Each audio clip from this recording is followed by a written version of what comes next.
우리가 지금 보고 있는 시편은 전체 5권, 5권으로 되어 있습니다. 그 중에 오늘 우리가 보고 있는 이 시편은 3권에 해당된다고 했습니다.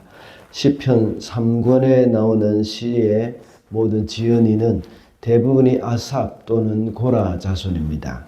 어제까지 우리가 살펴본 시편은 모두가 아삽이나 아삽의 후손이 지은 시였습니다. 이제 우리가 살펴볼 시편 3편의 이 나머지 부분 중에서 86편을 제외하고는 모두가 고라 자손의 시입니다. 시편 86편은 3권에 있는 유일한 다윗의 시입니다. 오늘 우리가 살펴볼 84편의 저작 배경은 다윗 시대로 또한 보고 있습니다.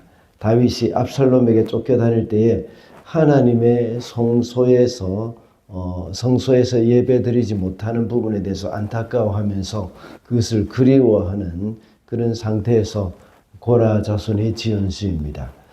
고라 자손은 다윗과 함께 도피길에 있는 상황이었습니다. 그래서 이제는 예루살렘에 돌아가서 하나님의 장막에서 하나님을 섬기면서 그 은혜를 누리기를 간절히 바라는 마음으로 지었다는 것을 우리가 짐작할 수가 있습니다. 주의 장막을 사모하는 시인의 그 간절한 마음이 담겨 있는 것을 볼 수가 있죠. 오늘날 우리 성도들은 역시 주의 전을 간절히 사모하는 마음을 가져야 합니다. 물론 여기서 말하는 주의 전이라는 것은 교회를 가리키는 것이죠. 우리 교회 공동체를 사모하고 바라는 마음이 각 성도 가운데 간절히 일어나야 하겠습니다. 그래서 오늘은 주의 전을 사모하라는 제목으로 말씀을 살펴보겠습니다. 먼저 주의 전에 거하는 자가 복이 있기 때문입니다. 4절 말씀입니다. 주님의 집에 사는 사람들은 복됩니다. 그들은 영원토록 주님을 찬양합니다. 4절을 설명하기 위해서는 3절의 말씀을 먼저 볼 필요가 있습니다. 여기서는 참새도 주의 제단 곁에 집을 짓고 제비도 새끼칠 보금자리를 얻는다고 말합니다.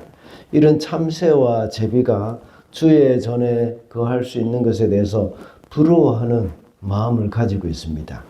그러면서 사람 중에서도 역시 주의 집에 사는 사람이 복이 있다고 말을 합니다. 이 사람들은 1차적으로는 주의 전에 살면서 제사를 지내면서 또 하나님을 섬기는 제사장들과 또 레위인을 일컫는 말씀이기도 합니다. 그런데 시인인 고라 자손은 지금 당장 레위이기는 하지만 주의 집에 들어갈 수 없는 상황이죠. 이 점에 대해서 안타까워하는 마음을 표현하고 있습니다.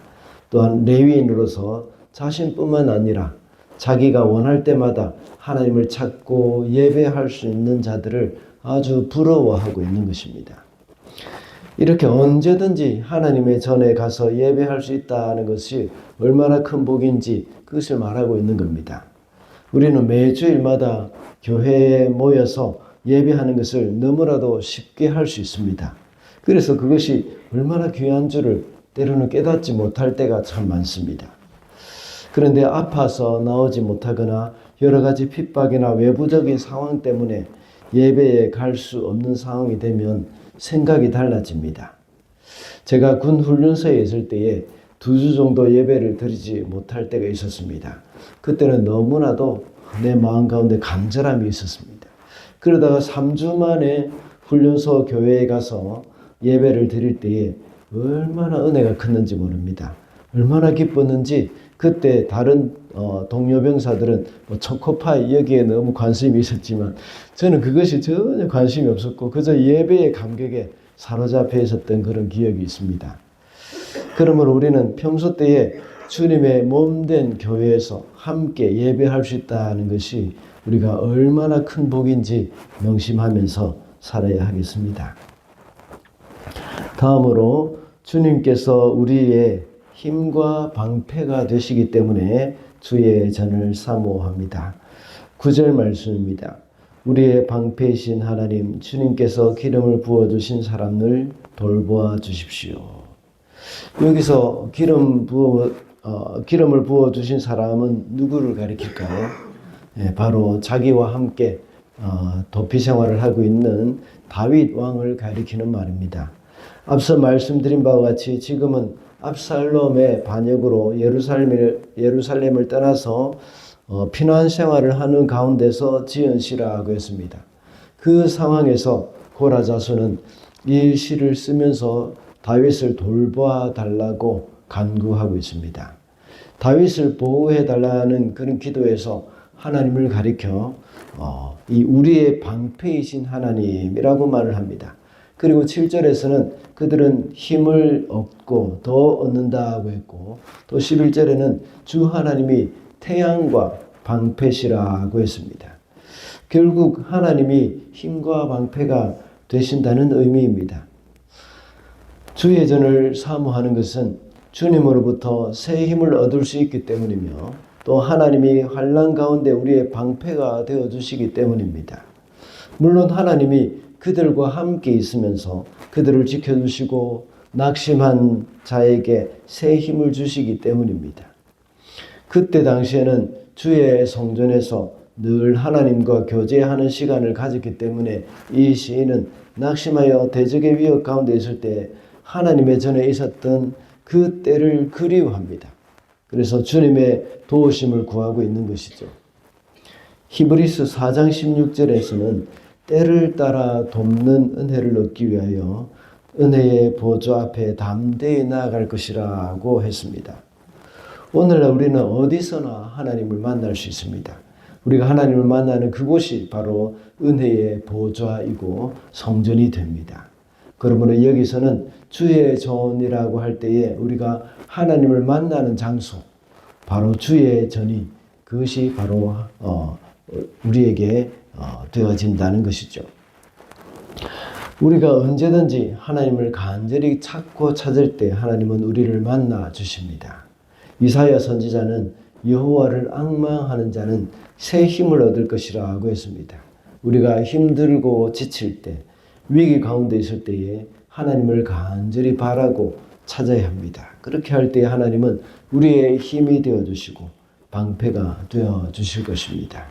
매일의 삶 가운데서 주님의 전을 사모하는 자로서 하나님을 간절히 바라는 자가 되어야 하겠습니다. 마지막으로 주님의 임재가 있기 때문에 주의 전을 사모합니다. 10절 말씀입니다. 주님의 집들 안에서 지내는 하루가 다른 곳에서 지내는 다른 곳에서 지내는 첫날보다 낫기에 악인의 장막에서 살기보다는 하나님의 집 문지기로 있는 것이 더 좋습니다. 이 말은 시인이 주님의 집을 떠나 사모하는 집을 떠나 있는 가운데 그 집을 얼마나 사모하는가, 거기에 대해서 계속해서 말씀을 하고 있죠. 그래서 주님의 전에 문지기라도 좋겠다 하는 말을 합니다. 이 말은 앞서 언급한 3절의 말씀과도 비교가 됩니다. 3절에서는 참새나 제비가 제단 곁에 보금자리를 짓는 것을 부러워하는 마음이 있었습니다. 다른 곳에서의 첫날보다 단 하루라도 주님의 전에 있기를 원하는 마음을 나타내고 있습니다. 거기서 문지기라도 있었으면 좋겠다는 그 간절한 마음을 표현을 하고 있습니다. 그 이유가 무엇일까요? 주의 전에 바로 하나님의 임재가 있기 때문입니다. 시인은 하나님의 임재가 얼마나 복된 일인지를 알고 있습니다. 우연히 제가 유튜브 쇼츠에서 본 동영상이 하나 있습니다. 세종대왕과 장영실의 대화였습니다. 장영실이 천문대를 완성했습니다. 세종대왕이 너무 기뻐서 장영실에게 말했습니다. 너에게 큰 선물을 하나 주고 싶구나. 그것이 무엇이든지 내가 원하는 것을 말해보거라. 그럴 때에 장영실이 대답했습니다. 저는 그저 전하의 곁에 있는 것입니다. 그러자 세종대왕이 웃으면서 대답을 합니다. 그것은 마치 나를 위한 선물인 것 같구나. 이런 말을 하죠. 장영실과 세종대왕이 늘 함께 있는 것이 이 장영실에게만 큰 선물이 될 뿐만 아니라 세종대왕에게도 큰 선물이라고 말을 합니다. 저는 그것을 보면서 눈물이 활칵 쏟아졌습니다. 하나님의 마음이 바로 그렇다 하는 생각이 들었습니다. 장영실의 소원이 임금의 곁에 늘 있는 것과 같이 오늘 본문에 나오는 시인의 마음도 역시 주의 전에 있으면서 하나님의 임재 앞에 있는 것이 그의 소원이었습니다. 그 사람만 그런 마음이겠습니까? 하나님도 역시 우리와 함께 있는 것이 소원입니다. 하나님의 임재 가운데 있는 것은 우리에게만 큰 복이 되는 것이 아니라 하나님의 기쁨도 역시 우리와 함께 있는 것입니다. 우리와 함께 있는 것이 하나님의 소원이기 때문에 주님이 이 땅에 오셨습니다. 그리고 성령님으로 이 땅에 오셔서 영원히 우리와 함께 거하고 계시는 겁니다. 여기서 말하는 주의 전에 거한다 하는 것은 주님의 임재 안에 항상 머물기를 원한다 하는 말입니다. 말씀을 맺겠습니다. 오늘은 주의 전을 사모하라는 제목으로 말씀을 살펴봤습니다. 주의 전에 거하는 자가 복이 있기 때문이라고 했습니다. 그리고 주께서 우리의 힘과 방패가 되시기 때문이며 주님의 임재가 있기 때문에 주의 전을 사모해야 한다고 했습니다. 오늘도 주님과 동행하면서 참된 기쁨을 누리며 살아가시는 저와 여러분이 되시기를 바랍니다.